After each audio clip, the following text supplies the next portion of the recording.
everyone. Welcome to Live Well, Be Well. I'm Kacie Schumann, Health Promotion Coordinator. And I'm Bailey Dingfield, Health Promotion Intern. And we are here to bring you just kind of a down-to-earth look at different wellness topics that affect people's everyday lives. And today we are here with Police Sergeant Amber Christian, and her lovely companion Penny is in here as well. Amber, thanks for being here today. Thanks for having us. Yeah, of course. So tell us a little bit about your current role at the police department. And then after you tell us about your current role, tell us about some other roles that you've had during your time here. Yeah. So I currently serve as the Administrative Sergeant and Public Information Officer.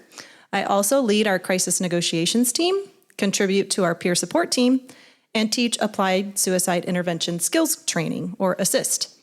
I am also, as you said, Crisis Canine Penny's handler. I've also worked all of the patrol shifts and served as a detective. Along the way, I've been a firearms instructor, a certified car passenger safety or car seat technician, and I also have served on the board of directors for the Boys and Girls Clubs of Story County for 9 years. That's great. Lots of different experiences. Why did you decide to become a police officer in the first place? Yeah, so I went to college planning to become a Spanish teacher, but after teaching English as a second language in a jail setting, I realized I felt called toward law enforcement. I was drawn to the mix of problem solving, public service, and teamwork, and the idea that how you treat someone in a single moment can change the direction of their day or even their life. That's really good. What would you say has been the most rewarding part of your career?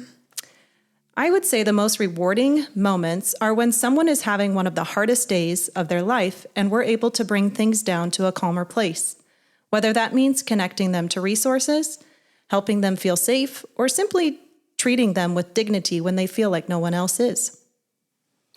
So it sounds like a lot of your roles have to do with wellness and mental health of others, but I'm curious, why do you think wellness is important for police officers? Yeah, so wellness matters because this job asks people to be calm, professional, and compassionate, often while carrying high stress, repeated trauma exposure, and unpredictable risk. When we neglect our mental and physical health, it manifests in our decision-making, relationships, sleep patterns, and ultimately our safety for both officers and the community. So with that in mind, how would you say that you stay physically and mentally well in your position? Yeah, so I think I try to keep it simple and consistent. I exercise regularly, I eat decently, get good sleep, and stay connected to people I trust. Mentally, I'm intentional about decompressing after difficult calls or days. Sometimes that's talking with a peer, sometimes that's talking with a therapist, sometimes it's taking some quiet time, and sometimes it's journaling and praying. Yeah, maybe you already answered this a little bit, but what are some of the biggest stressors in your job and how do you deal with them? So I think some of the biggest challenges or stressors for me are the constant unpredictability of the job, maybe the emotional weight of the work at times, and also that mom guilt that comes from missing my children's events. What helps is sticking to a routine, leaning on peer support, and being honest enough to say, I'm not okay today, before things build into something bigger. How do you think that police wellness has changed or improved since you started your career? Yeah, I've seen a real shift toward treating wellness as part of the job rather than something you have to stay silent about. There's more openness around mental health, stronger peer support resources, and greater recognition from leadership that chronic stress and trauma exposure are real. Yeah, that's great. So let's talk about Penny a little bit. How did she come into your life? Everybody likes to talk about Penny. Of course. So the Ames Police Department launched the Crisis Canine program to support officer wellness, enhance crisis response, and strengthen community engagement.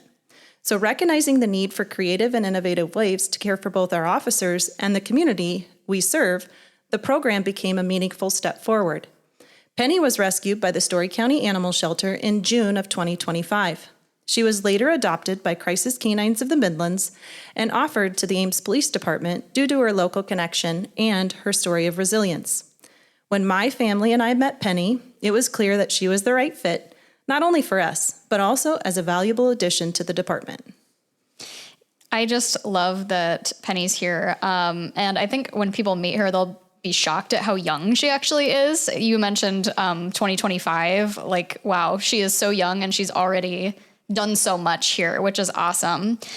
So she's a crisis canine. And so for those who aren't familiar, what exactly is a crisis canine and how is that different from other police canine roles? Yeah, so very different.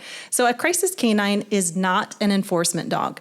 So unlike traditional canines trained for tracking, apprehension, narcotics, or explosives, a crisis canine is trained to provide comfort and emotional support during stressful situations, such as after traumatic incidents, during community outreach, or when someone is overwhelmed.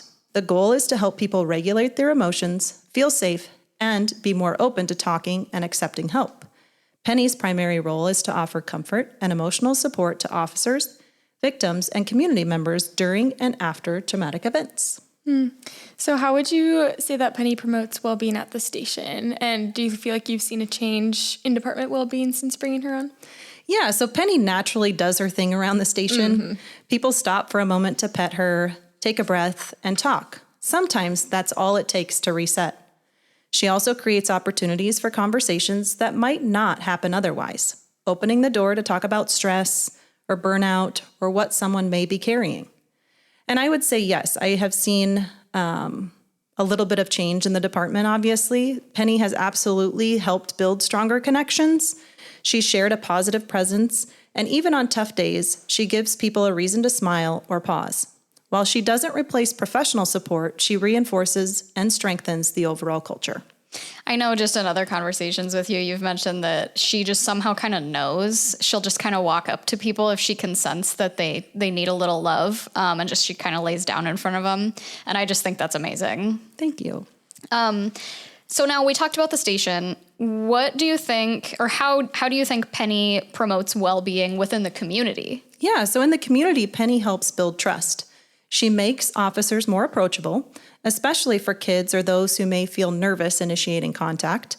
She serves as a bridge, helping start conversations, ease anxiety, and connect people to resources. Can you share a moment maybe when Penny has made a real impact recently, whether it's in the station or out in the community? Yeah, so Penny was called to a local residence to support a juvenile whose parent had died. She provided comfort, calm, and reassurance in an otherwise chaotic situation. This allowed officers to continue their work while Penny helped distract and comfort the children in the home. In the days that followed, we were asked to return to bring something familiar back to the family. That simple continuation of support helped create a moment of normalcy and allowed the children to smile again during an incredibly difficult time. That's cool to hear about, like a real life situation that she was able to help with. What has working with Penny taught you about mental health, empathy, or human connection? I would say that Penny has taught me a lot. It's reinforced that people respond to safety and connection. Penny doesn't judge, she doesn't rush, and she doesn't require words. She simply shows up consistently. For me, she's a reminder to slow down, listen more intentionally, and recognize that sometimes the most helpful thing we can do is create space for someone to feel calm again. You know, I think we could all take a page out of Penny's book. You know, we should all slow down. We should all try not to judge, and maybe even sometimes not use words, just be with people. So I think that she's a really good role model. How do you see programs like Crisis Canines evolving in the future? I think we'll see more departments adopt crisis canines, as they're a unique tool and resource that opens many doors for both departments and the communities they serve. Ideally, crisis canines will be a part of a broader wellness approach that brings together peer support, community partnerships, and coordinated community resources. That would be awesome to see more Pennies around the area. I Yes, love that. What is a way that you're hoping wellness continues to improve with first responders in the police department?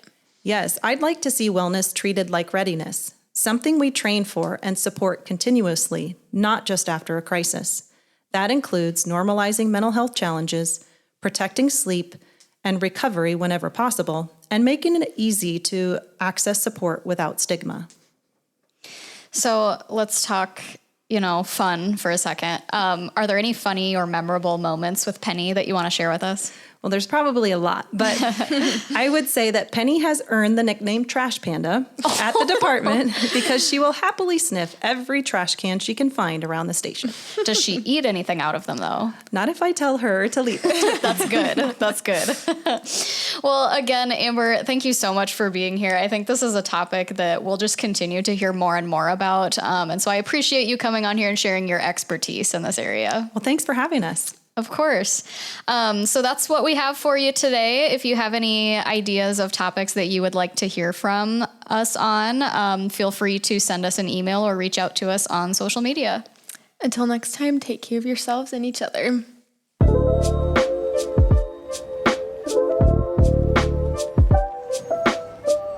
Live Well, Be Well is a City of Ames podcast.